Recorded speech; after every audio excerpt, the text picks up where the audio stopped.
Então, vamos lá.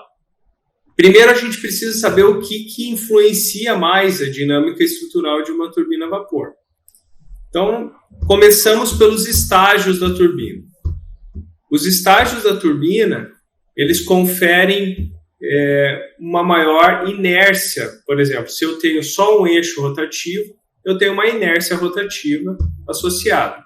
Se eu coloco estágios, os estágios da turbina, eu vou ter uma inércia rotativa maior e isso vai influenciar na dinâmica estrutural, então, da máquina. A dinâmica estrutural, só lembrando, ela é influenciada por 3 fatores principalmente: inércia, rigidez e amortecimento. Cada componente da máquina é responsável por alterar um desses 3 fatores ou mais de um deles. Então, os estágios alteram a inércia da máquina. Por isso, eles contribuem por alterar aí a dinâmica do sistema. Okay. Outro fator que contribui também é o próprio eixo, né? E a geometria do eixo. Então, o eixo ele vai contribuir tanto para a inércia quanto para a rigidez. É o componente ali que confere, então, a rigidez, a flexão, né, para a máquina, e também a inércia rotativa do próprio eixo. E em terceiro, os mancais. Os mancais eles estão associados à rigidez e também ao amortecimento que é colocado na máquina. Sem os mancais, sem o amortecimento dos mancais, não seria possível, por exemplo, passar por rotações críticas, né, ou amplificações de vibração, sem ter aí uma falha no equipamento, né, porque as vibrações aumentariam muito e isso geraria provavelmente uma falha mecânica do eixo ou um choque entre partes rotativas e partes estáticas da máquina. Bom, conhecendo então os componentes que alteram essa dinâmica estrutural da máquina, o que efetivamente então a gente pode aplicar do conhecimento de dinâmica estrutural da máquina para as vantagens que podem se obter? Bom, a primeira delas aqui que a gente pode elencar é o compliance a normas. Por exemplo, os fabricantes geralmente eles são requeridos a aprovar a sua máquina em função dos critérios da API 684. Tem outras normas, né? Essa é uma muito utilizada. Então, tem essa questão do compliance a normas. Tem também a questão da otimização e seleção dos mancais, que é uma vantagem para você conhecendo a dinâmica estrutural de uma máquina, você consegue aí otimizar e escolher o melhor mancal para a sua máquina, né? Otimização de geometria de eixo e posição dos mancais, isso também é algo bem importante, que o cálculo dinâmico pode ajudar. Definição dos critérios de operação da máquina, bem importantes. E também diminuição de retrabalho, né? Pensando aqui do ponto de vista dos fabricantes. Você conhecendo mais a dinâmica estrutural da sua máquina, você evita, então, ali surpresas indesejadas quando a máquina está em operação. Então, vamos destrinchar cada um desses pontos, mostrando, então, o que a análise dinâmica estrutural pode ajudar em cada um deles. Vamos começar com o compliance a normas, então. Eu tenho aqui, por exemplo, uma curva de resposta em frequência de uma turbina a vapor.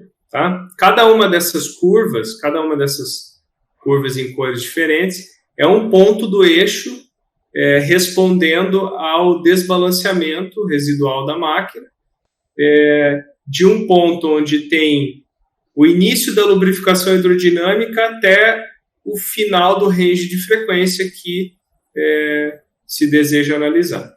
Então, por exemplo, aqui a gente está em torno de 400 RPM a 7.000 RPM, por exemplo. Certo. Então, aí eu já vi a dinâmica da minha máquina, é essa nos pontos que eu escolhi, né? O que a norma vai dizer para nós? A norma vai dar um critério de margem de separação. O que é o critério de margem de separação? A minha rotação nominal precisa estar afastada do maior pico de resposta em um percentual X. Então, por exemplo, aqui, nós temos um afastamento aqui de 2.500 RPM até 6.000 RPM, mais ou menos. Então, é um afastamento bem grande. Né? Eduardo, se você puder mostrar no cursor aí, talvez, eu não sei se você está usando, se está passando. Isso. Talvez ficar mais claro. Então, aqui, a rotação nominal, certo, né? E aqui, o maior pico de resposta que nós temos, então. Tá? Então, aqui eu tenho um afastamento de mais de 100%, né? Que está bem de acordo com a norma API, por exemplo, 68684. Aí tem um segundo critério que a norma vai exigir também, que é o nível de amplitude máximo. Se eu não me engano, o nível de amplitude máximo que a norma vai recomendar é 25 micrometros de deslocamento. Só lembrando que esse deslocamento aqui é um deslocamento pico a pico. Ou seja, a vibração ela se desenvolve em uma onda harmônica, então eu tenho um pico e um mínimo. A distância entre o pico e o valor mínimo é esse valor aí de deslocamento que a gente está calculando aqui. Tá? Então, essa máquina aqui estaria dentro, então, desta outra exigência da norma. Então, é assim que a gente vai conhecendo o que a dinâmica estrutural pode aí ajudar na adequação às normas, né?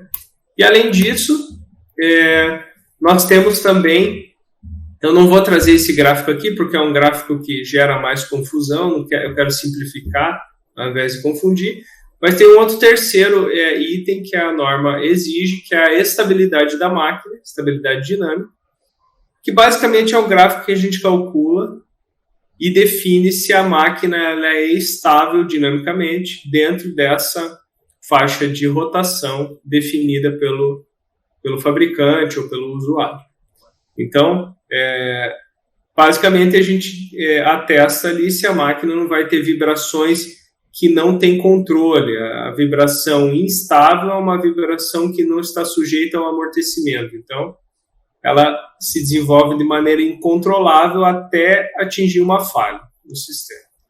Então, basicamente, esses 3 pontos são os pontos que as normas vão recomendar quando a gente está falando aí de dinâmica de turbinas a vapor. Tá, então só para ficar um pouquinho mais claro, talvez, para o pessoal, nós estamos falando que esse trabalho de vocês, essa análise, né, essa modelagem aí, vocês fazem ela totalmente, nesse caso que eu estou entendendo, seria talvez para um equipamento novo, é isso? Você tem lá todas o dimensional, o detalhamento do projeto, mancais, rotor, posicionamento dos mancais, rotação e tudo aquilo que vai influenciar, e aí você faz essa modelagem para testar que o modelo, né, desse equipamento, a teoria, ele está atendendo às normas API. Exato. E no estudo voltado mais para o campo, para uma máquina, para um projeto existente, para fazer algum monitoramento, ou para se detectar algum problema, é usado o mesmo critério? É isso? Você pode usar o mesmo critério, Ronaldo, porque o que pode acontecer? O fabricante pode ter calculado esses dados e visto que a máquina está atendendo a API. Porém, a máquina é colocada em campo e algum fator é alterado. Tá. Vamos pensar, talvez ali a pressão de vapor tenha alguma resultante radial na máquina. Isso muda as características do mancal, porque o mancal é um mancal de filme de óleo, então você vai mudar ali as características de rigidez e amortecimento, e a gente tem uma mudança nessa dinâmica da máquina. Tá. Então a gente pode usar esse mesmo estudo para verificar as condições de campo e ver se a gente está na mesma sintonia com o fabricante. Tá, entendi. Aí você faz esse cruzamento de informação, né? e consegue detectar algum possível desvio que está ocasionando um problema indesejado. Exato. Tá, perfeito.